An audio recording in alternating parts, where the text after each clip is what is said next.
Greetings and salutations, and we're back with more Terraria Master Mode single playthrough. Essentially, I I started this way back when somebody suggested I try it. I played a hardcore map of it, a hardcore edition of Terraria, and I died. I actually predicted my own death, which is kind of funny. I made mention of it before I actually died. I was like, I'm headed down through a cave system. Watch me get squashed by a um boulder. And I kind of said it jokingly, and then sure enough, on the hardcore world, like I think couldn't have been 45 seconds later, drop down, hit a switch, splat, dead. So watch for that. And so the comment on the in that section was, why don't you make a master mode from nothing and just do it in master and do this in master mode, not on hardcore, but just go to master mode and play Terraria. So I was like, okay. And that's what I'm doing. And of course, this has been a long running series. Now, the previous video, I looked and I don't think anybody hit any watches on it, but I tried to go to the jungle and find the queen bee.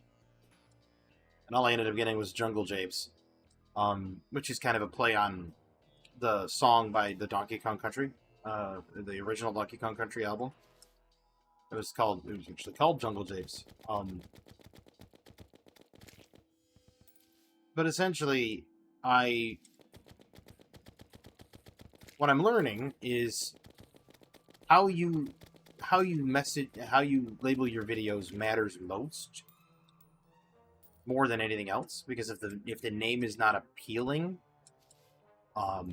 it doesn't garner any eyeballs. Now, the fun part about this is, even though I play everything unedited, there is one video, and I put that in quotes, on my channel that's not a full-on video, and that's because it was supposed to be designated as a short, but it never went up as a short, so don't know why it didn't, but it uploaded as a full-on video instead as a short. But that's the only thing on there that's not an actual, it's a clip from when I was streaming, and it's how far will the RGL-80 shoot, and I think there's two of them up there. One of them was also called, like, a bit of pistol sniping. And I took those from my stream ages ago. But for everything else, I do obviously unedited, and I like to keep it that way. Keeping kind of with that trend, though, I'm not going to take my... I'm not going to rename the videos. I just won't. Either they'll get views later on, or they won't. And if they don't get views later on, okay, fine, whatever. I mean, that's people's proclivity, and who am I to trample upon that, right? If people don't want to watch it, they don't have to. That's their choice, That's the glory part of being able to say, you know what? Nah. Well, that's not good. Well, that's even worse. There we go. That would have been very bad. So I'm looking for the beehive.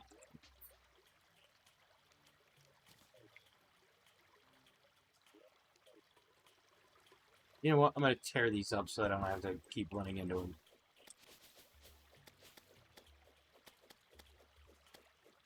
But no, I just got back from a concert. One was a local band, and the other one was like a tribute band to, not really a tribute band, but more like a cover band. It was a cover band. And they were doing Michael Jackson covers. And they were actually really solid. I liked the local band just a skosh more. Not because I'm not a fan of Michael Jackson's music, because his music is phenomenal. But it's just, like, when you go into a when you go to listen to a cover band, you know what you're getting, because it's a cover band. You can kind of just make the assumption, oh hey, it's going to be these songs. They're right. So there's no real like big surprise, if that makes any sense. It's you know what you're getting into before you even walk through the door. It's kind of like going to a steakhouse and expecting to be fed shrimp. Generally, that's not the case. And so, and it's like you go to a steakhouse and you're expecting steak, right? You go to a Michael Jackson cover band, you're expecting Michael Jackson music. So it is what you expect, right? And don't get me wrong, they were a great talent, 100% wonderful talent. 10 out of 10 would watch again, right? But again, you're walking in, you know what you're getting into. There's no surprise there. There's no like it's not like, oh hey, we're gonna hit you with something else. Now, for example, if they had played like Rockwell's, the Rockwell song, I feel like someone's always watching me or whatever. Had they played that, that'd have been different. And of course, they'd say, well, you have those people out there that are like, well, they wouldn't have played that because that's not a Michael Jackson song. But it is. Not to be that guy, but Rockwell paired up with Michael Jackson to make that song, even though Michael Jackson was never actually accredited to it. But nevertheless, good band, 10 out of 10, would watch again. But I came back from the concert and I thought, you know what, I'm gonna do my recording, and I'm gonna try to name it something more appealing this time. I mean, I'm just trying to be a little bit clever with the naming because I don't want to do the obvious like same names all the time. I want to be at least somewhat clever instead of just like, Terraria Master Mode Part 3.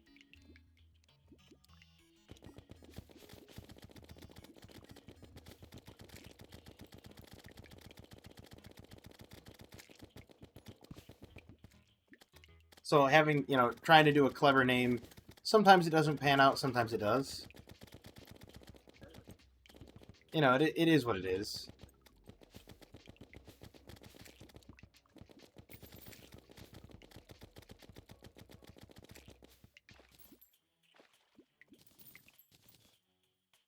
I'm trying, and I enjoy what I do. I enjoy this. I enjoy the conversations I have. I enjoy the fact that I do unedited content, and I'm never going to change the unedited content ever. Not even if people ask me or tried to pay me off, wouldn't happen.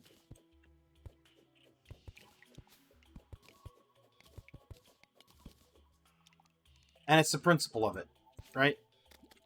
And people say, well, what do you mean the principle of it? Think about it.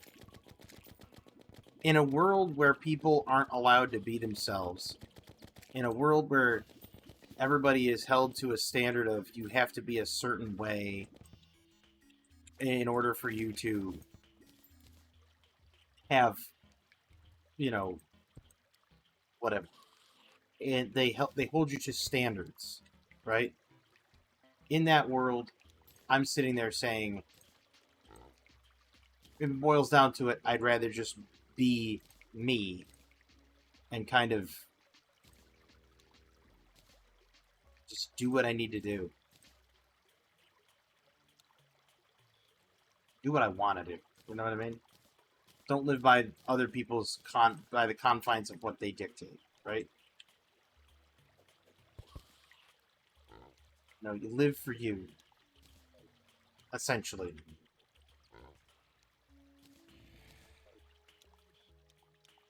What am I doing? Put the money in there.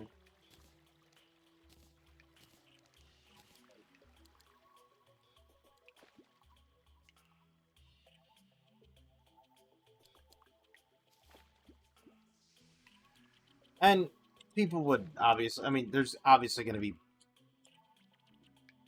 You're going to have certain people giving pushback on things. You're going to have certain people that are saying, "Well, you should do this, you should do that." Well, okay, yeah, that's a great opinion, and I'll take it under advisement. But don't expect too much in the way of, um,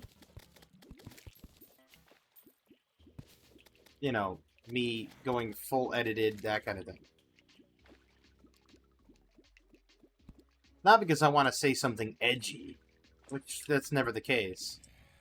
But it's more along the lines of if I do say something, instead of having an editor or somebody cut it out and say, nope, nope, nope, that never happened, sorry.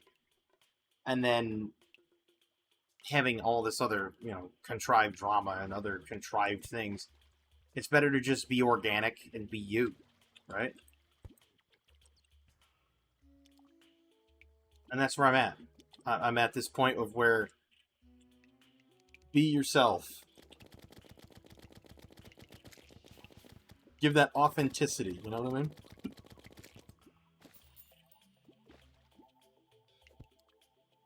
And of course, I have people, I've had people say it too. They're like, well, what if they don't like you? Like, what if they're not a fan of your content because of insert reason? Okay. Then they're not a fan of my content. Sorry.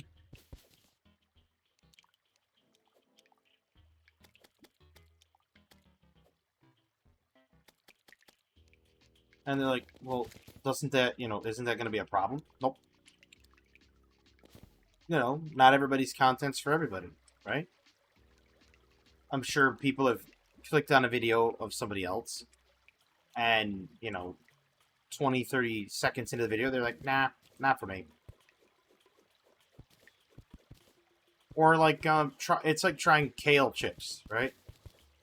Sitting down to a nice, kale salad. I'm sure everybody can associate with kale salad, right? You sit there and you say to yourself, no, not for me.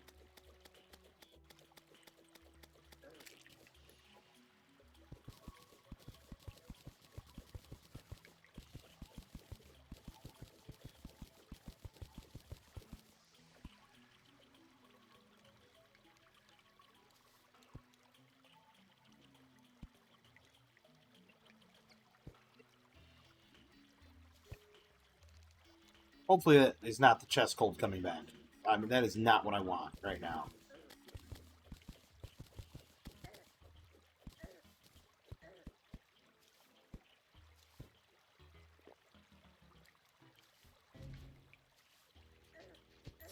Whoops.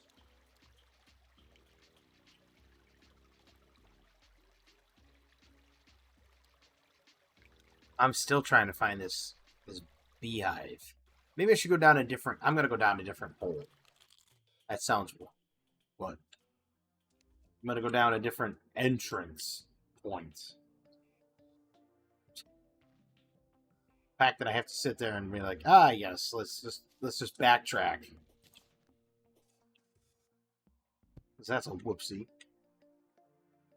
Not that it is. Whatever, people are gonna take it the way they want to take it. People are gonna say what they want to say. It's no big deal.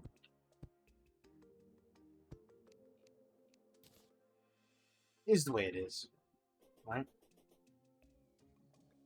And this is also why key factor here. That's also another reason why I label my videos 18 plus. Right? It's got nothing to do with coarse language. It's got nothing to do with me being crass and dropping f bombs and no, none of that. It's all because I might say something that has a little bit of innuendo, and those that are of a more mature audience will understand the perspective. They'll understand the nuance behind it, and you just kind of give them the whole, and they get it. And then you have those people out there that won't understand the nuance. They won't understand the subtle tongue-in-cheek humor, and it'll go right over the top of their head. But always err on the side of caution. Just label it 18 plus. So it's basically viewer discretion is advised. That kind of thing. Not that I'm going to do, like I said, not that I'm going to do anything overt or terrible. Because that's not me. That's not how I operate. Like, it's just...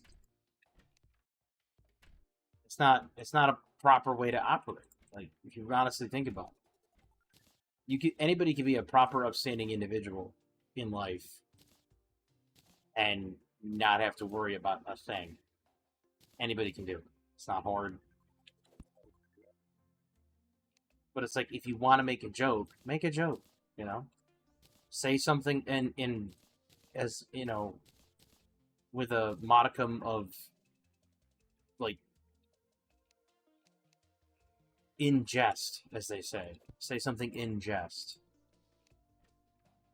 And either people are going to pick up with it and run with it, or they're not. That's pretty much the long and the short of it, unfortunately. And the people that can't pick it up and run with it and understand it and appreciate it for its value, for whatever its value is at that point in time, well, they're going to miss it. Again, sucks to be them? Question mark?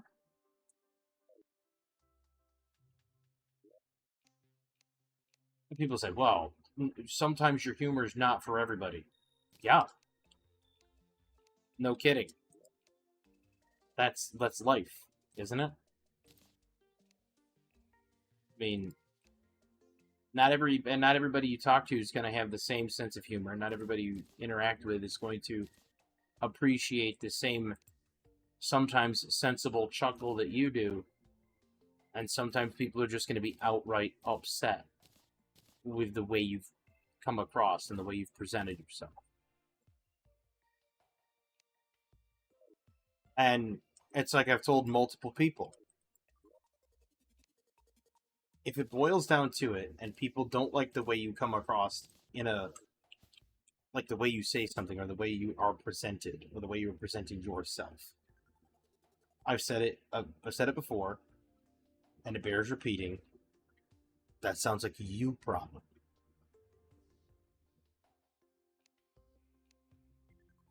Now, obviously, I'm not saying that I'm not absolving myself or others that behave in such a fashion. I'm not absolving them of anything. I'm not saying, yes, I'm pushing all of the blame on the viewer. No, I'm not. Not at all. There are times that if I was to say something that people would find controversial, let's say, and they took it as a personal affront, yeah, I'm held accountable for that. To a degree that, yeah, I said it, but if they take an offense to it, then it kind of falls on them for taking an offense to it, and not the orator. It's the listener and the audience. Now, if the orator knowingly says something that he is well aware is going to be heavily controversial and problematic, and he does so in a malicious manner, then yes, by all means, they have that. It's like, yeah, you did that on purpose. Yeah, you're held accountable. Duh. Right? So accountability kind of falls into that weird gray area of if they're doing it knowingly and they're doing it in a malicious manner, then yeah, of course it falls on them, right? But if they're saying something and it's in jest, or people are like, surely you jest. I do. Most of the time. I say things with absolute next to zero seriousness. Unless, of course, I'm trying to drive home a very philosophical point, at which point I try to be very serious. Because philosophical points can be very informative and can be very helpful in the right context, in the right audience. There are people out there that, they hear a piece of advice, even though it's not really derived as advice.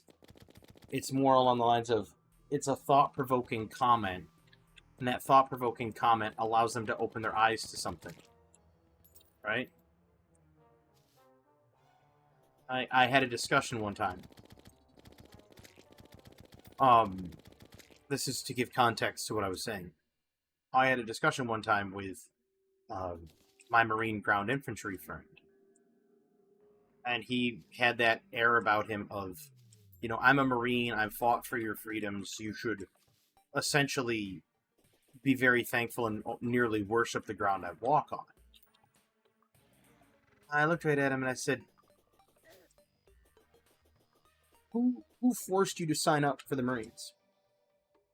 He says, nobody. I did it on my own volition. I said, okay, so you chose to do it. And he goes, yeah, I chose to do it. And I said, all right. Knowing that you chose to do this yourself, you made the decision.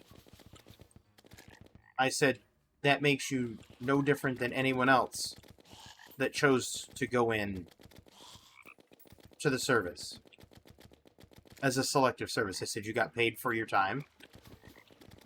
I said, you got paid to do your job. I said, do you go around, thanking your auto mechanic for their service? I said, no, you go in, you want your car fixed, you pay them the money, and they fix it.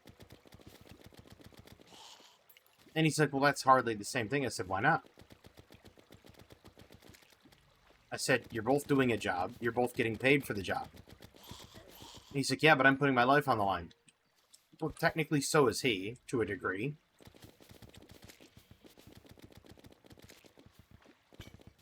I mean, he doesn't know what he's getting into. As far as he knows, the vehicle could be so derelict in its repairs that it could explode. So to some degree, he is putting his life on the line.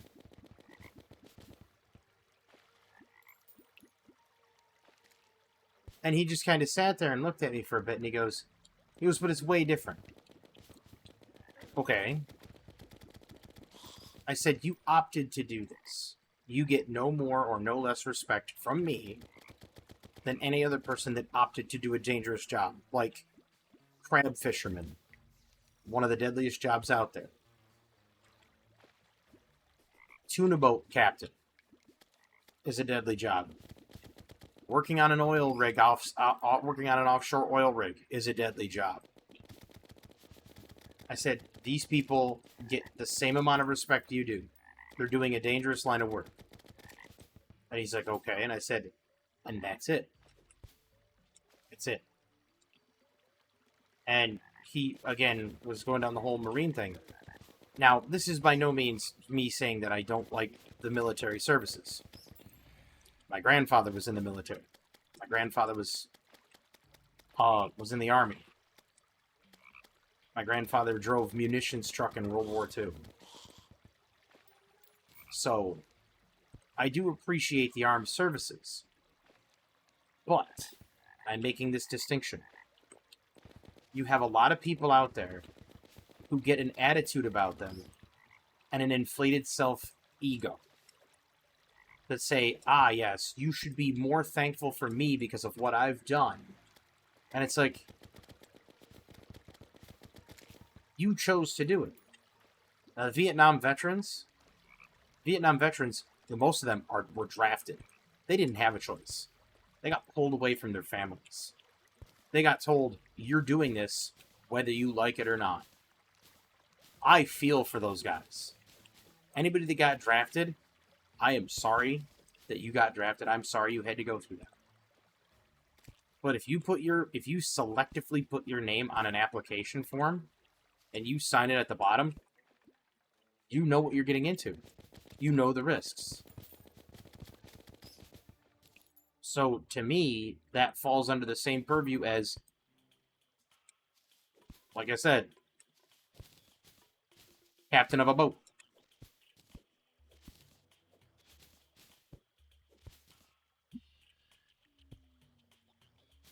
Of course, people don't like that because they think it to be cruel and unusual to those that are serving.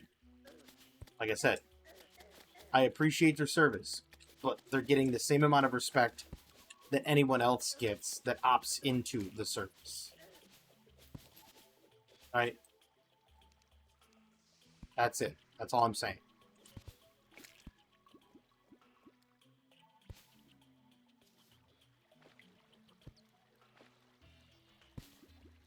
And my Marine friend sat there for a second, and he thought about it, and he goes, you know what?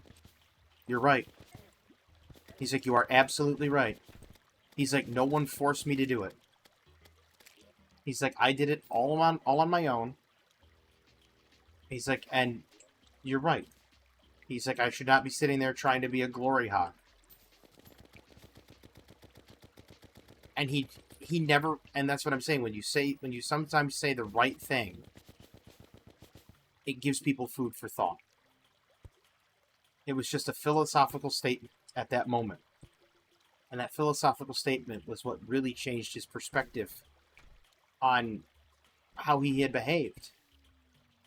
Because he was going around, you know, so boastful and prideful. I was like, dude, nobody likes a braggart. You know what I mean?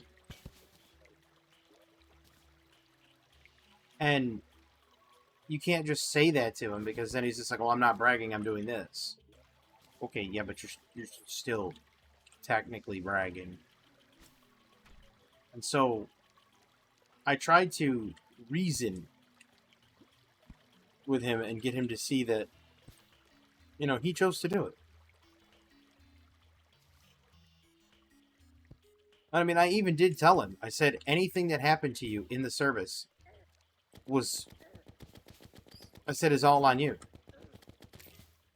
And he just kind of looked at me and he was like, yep, that's true. And I said,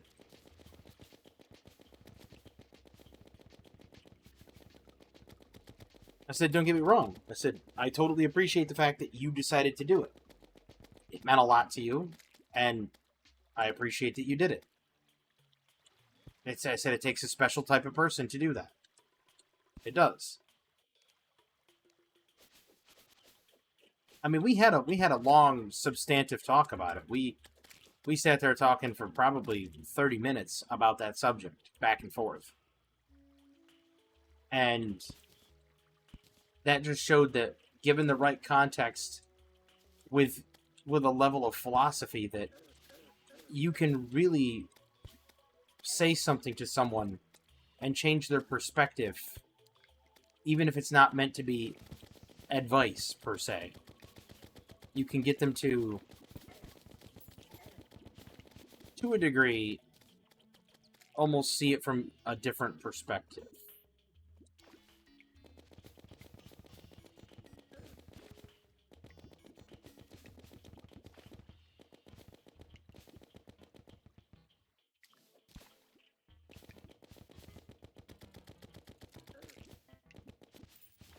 See, I was shooting that, so that should not have been able to shoot a stinger at me. Thought they couldn't do that when they were being damaged. Anyway.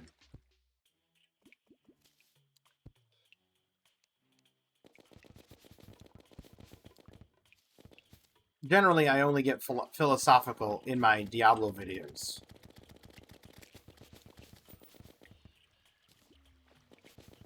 Generally. Ooh, a Beezor. That's necessity.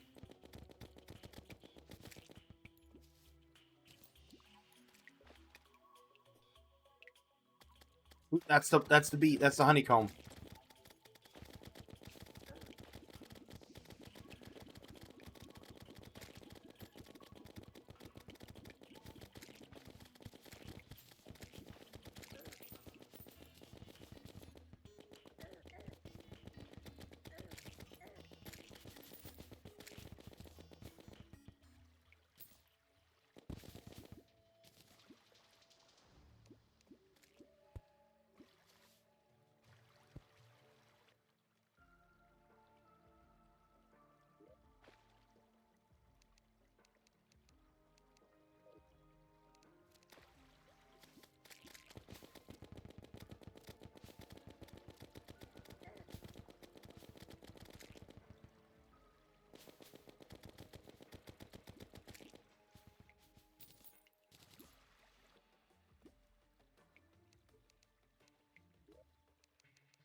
Oh, oh, I don't have my... I'm a fool.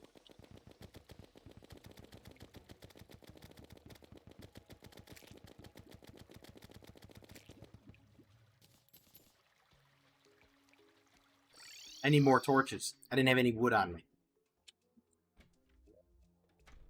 It was effectively woodless.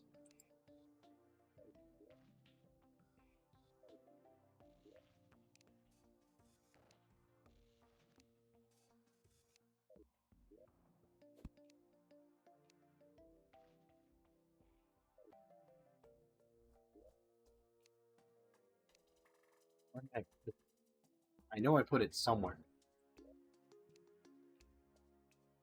Somebody saying everything is somewhere. Yes, everything is somewhere. Just never in the somewhere I remember putting it.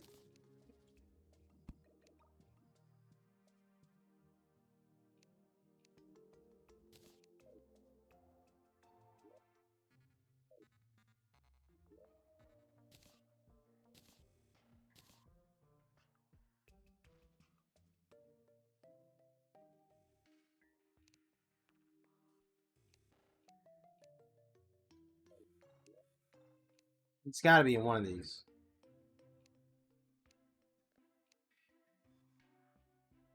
There it is. There it is. Oh, I'm a fool. We've already established this. So, no shock there. That's the thing. Like, I'm aware I'm a fool. I'll be the first one to say that I'm a fool.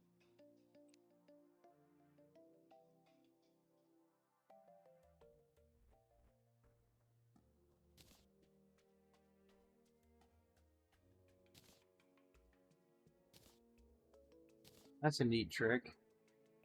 You highlight something with the shift button down, and the box is full. It'll tell you if you can fit the item. That's really neat. I like that. Nope, I'm gonna plant those.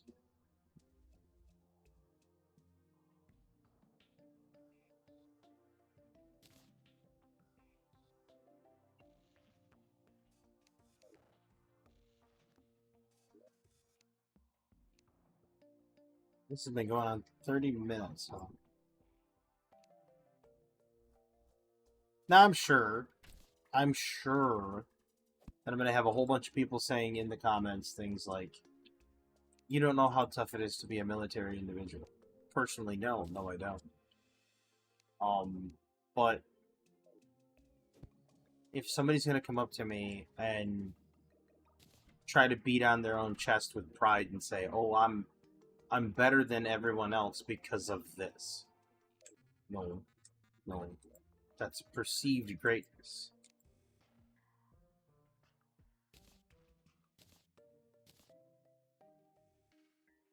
And of course, you're gonna have people that are gonna disagree, which is fine. They're more than welcome to disagree. I mean, I'm sure that there are people out there that are going to completely dislike the fact that I take this standpoint. You know, well, like, one of the things I did say was even about like doctors. I said, "Do you sit there and thank every single doctor?" And they were like, "No, why would I?" And I said, "Why not?" I said, "That doctor could have saved your life." And they're like, "Well, yeah, but that doctor didn't save my life." Well, no, that doctor didn't, but that doctor could have.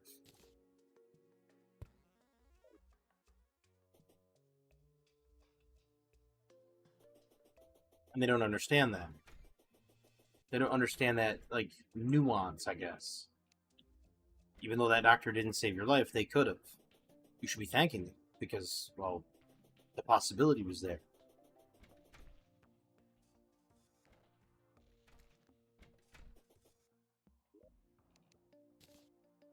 And it was stuff like this. These were the type of philosophical statements that I give people. I mean,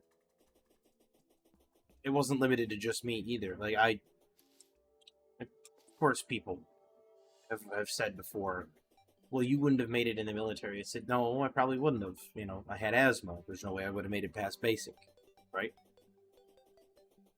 For the most part, I've outgrown the asthma, except for extreme amounts of physical activity in cold weather or humid weather. Both of those cause problems. So, but I was offered a position that I could not accept because I couldn't make it past basic training. I took the ASVAB, which is it's a test you take for they test your intellect level and everything for jobs in the military, essentially. Um, and only one group of people approached me, and that was the Navy. The Navy, when they approached me, they were like, "We're gonna get down to brass tacks." And I just kind of looked at them, and I was like, "Okay." And they said, "How would you like to work on as a nuclear technician on a submarine?"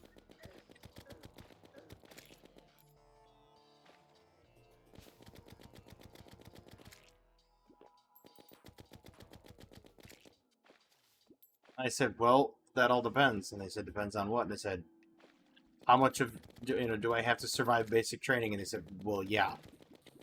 And I told them, I said, "Yeah, you guys can't take me because of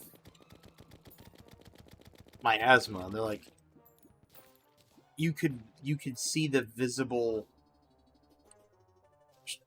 like, not shame, but you could see how disappointment. You could see the visible disappointment come across their face when I told them that I had asthma and that I would not survive basic training. They were just like,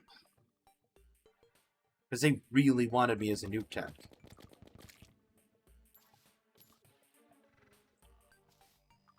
They're like, you would end up, they said, you would probably end up being promoted quite a bit once you got past basic and got into being a nuke tech. They said, because it's one of those positions that most people don't get.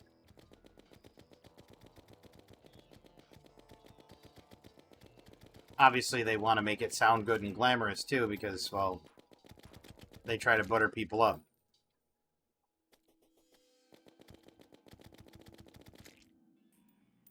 I mean, all recruiters do that. They make it sound more appealing than it is.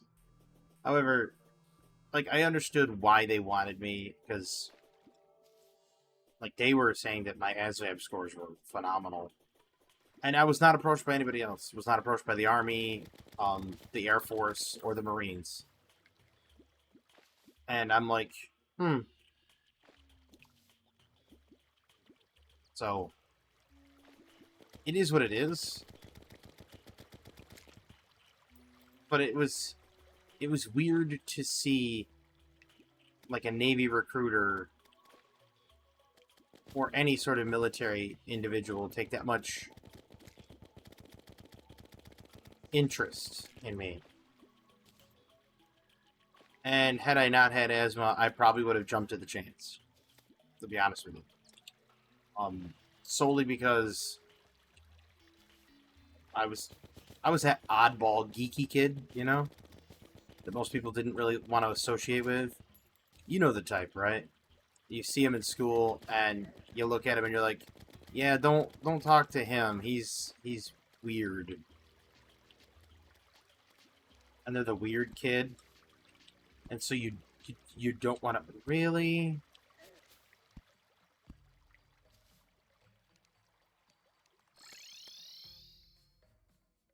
I mean, come on. I just got there. And that blood moon. Come on, man.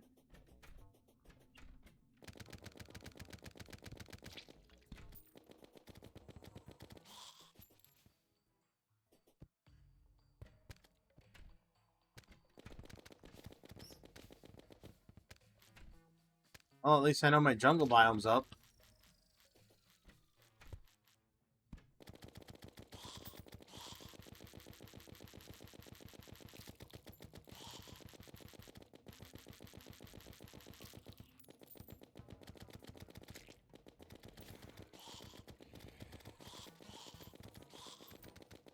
Well, it's Massacre Mesa again. Love to get those guys, get enough of those guys dead so that I can get their banners.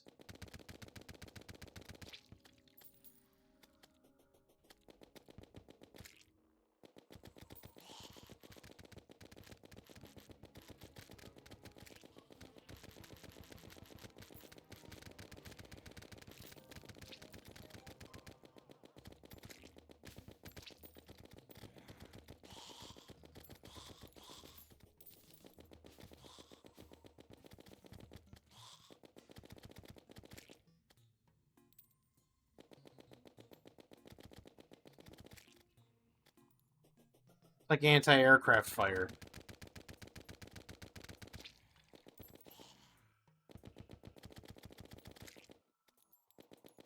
I also think that the banners should extend to your NPCs in your house, too.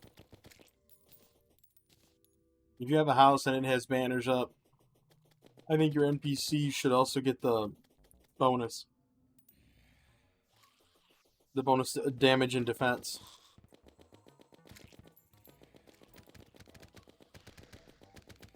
Well, they just killed my arms dealer. Now where am I going to get my arms? Now I can only get legs.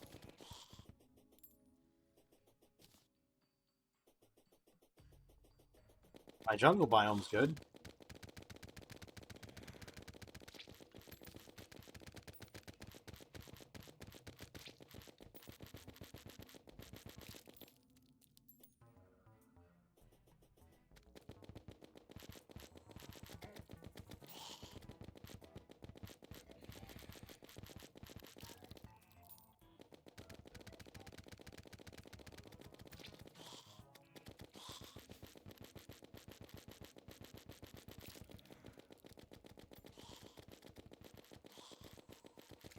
Just firing down the hall.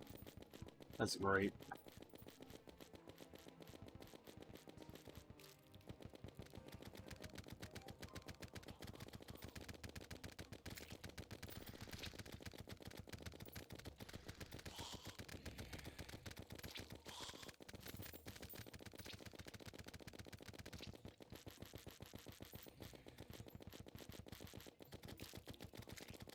What are they going to do? Give me a thunderstorm now, too? Jeez. Already got a blood moon. Why not just add to it? Give me a...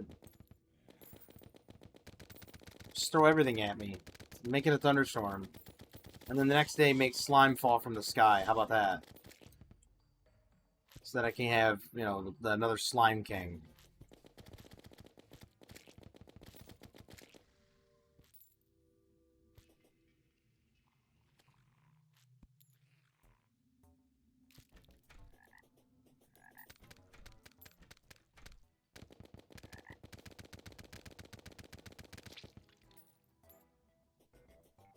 Ridiculous. Like, I get it, you know. Blood Moon Fall, you know, Blood Moon Rises, that kind of thing. Whatever. Like, so, that's not the problem. When's a meteor gonna come in? You know, after you defeat the Eye of Cthulhu, isn't, like, meteor supposed to be, like, a 50% chance or something like that? Not a single one of them's come in.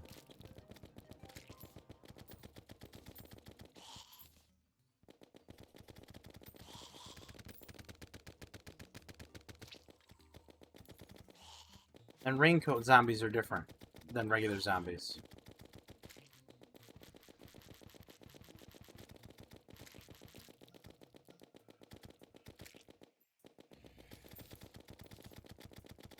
Oh, the groom.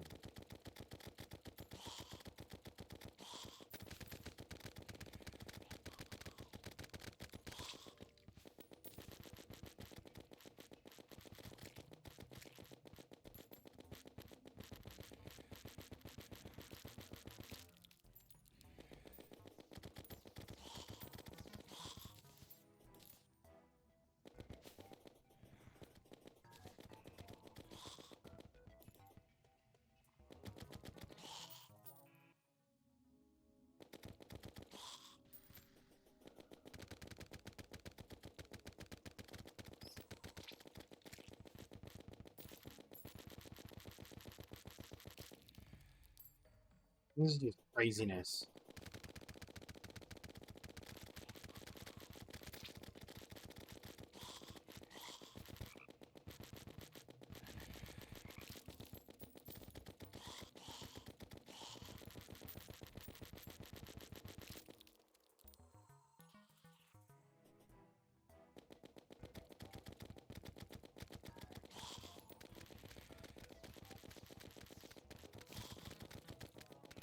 Now you know why it's called Massacre Mesa.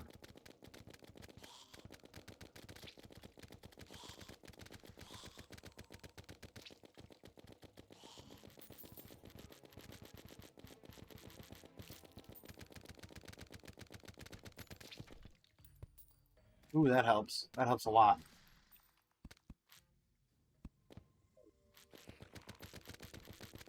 There we go. I just need a Drippler banner.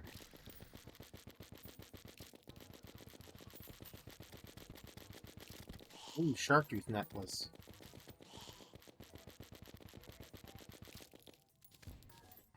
I mean, Drippler banner?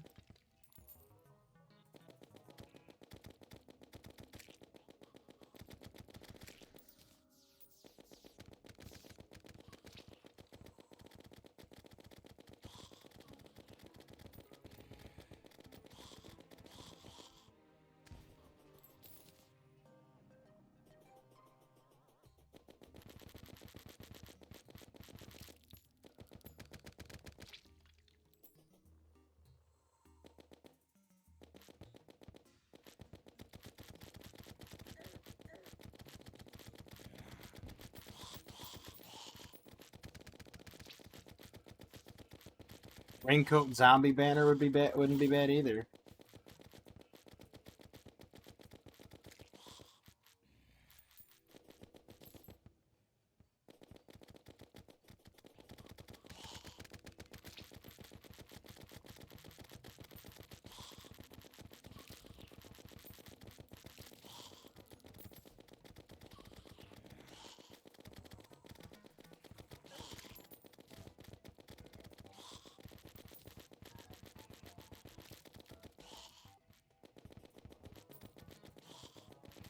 That zombie ain't coming back. He fell down the hole. It's a long way down, buddy.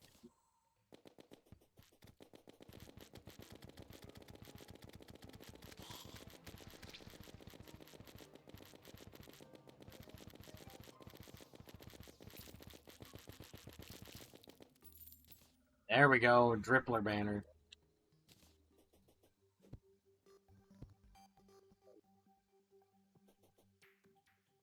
Oh boy. That was getting rough. What did I do? How much? I spent nearly 2,000 rounds doing that.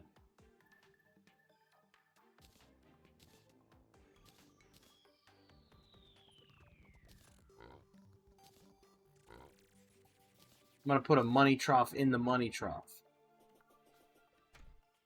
Heard you like money, bro. So we put a money trough in your money trough.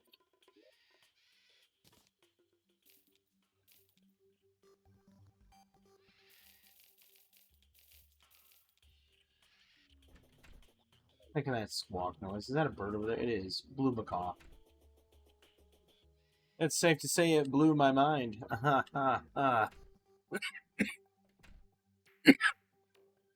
That's what I get for making stupid jokes. It's my punishment.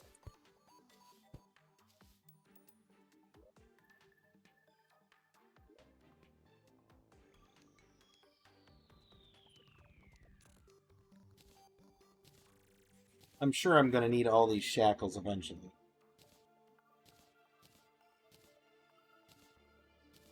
I'm really not gonna need them all. I'm saying that to try to justify in my head holding on to them. We now return to Terraria Hoarders.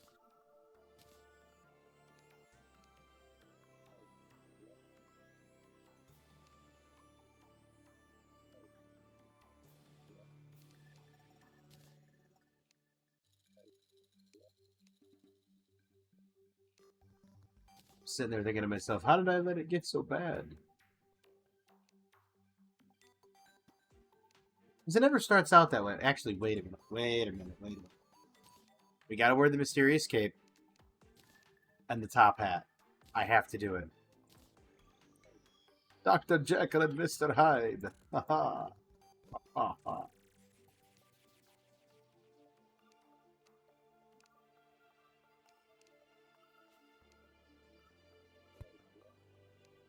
You really think about it, though, Dr. Jekyll and Mr. Hyde was effectively the original Incredible Hulk, right? Like, he got upset and he was like, raw. Then he morphed into Hyde.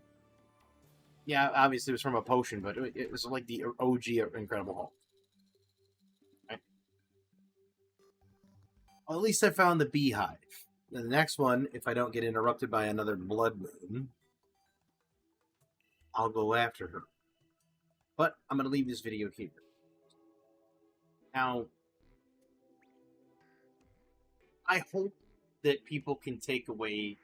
I hope that the things that the people can take away from this video is that sometimes when somebody says something, there's not necessarily a malice to it. It's more of a, we want you to open your eyes to something. A perspective you might not see, right? And there's a lot of things where people don't do that. They don't take a step back and look at it from a third person's perspective and say, oh, right, that's what they were trying to get across. That's the point they were trying to drive home. Because so many people live in first-person mode. And obviously, because they live in first-person mode. And they always look at it through the lens of, how does this affect me? Instead of taking a step back, removing yourself from the equation and saying, if this person was talking to someone else and I overheard it, how would I react? Now, there are people, like myself and others, who can, when we hear something directed at us, we literally remove ourselves from the equation and we look at it like, if I was watching two people talk back and forth, and this is what came up, how would I react? Pardon me. And it's like, how would I give them, how would I give them commentary or my opinion or anything? How would I deal with this social dynamic being an outsider looking in? Being able to remove yourself from a situation like that and look at it from all aspects and all sides makes for a more well-rounded opinion. 9 times out of 10, most people will agree with it. 9 times out of 10. There's going to be that outlier that's going to be like, you're way off base, and that's fine. That's the glory part about opinions. You could be way off base and have a completely separate opinion, but that doesn't mean you have to sit there and consistently fight about it. Because 9 times out of 10, you're not going to change the other person's mind. Generally. They're going to kind of go with it. But anyway, I hope you enjoyed this video. Side note, I did. And I hope to get to the Queen Bee in the next one. At least I found the hive. I know where the hive is now.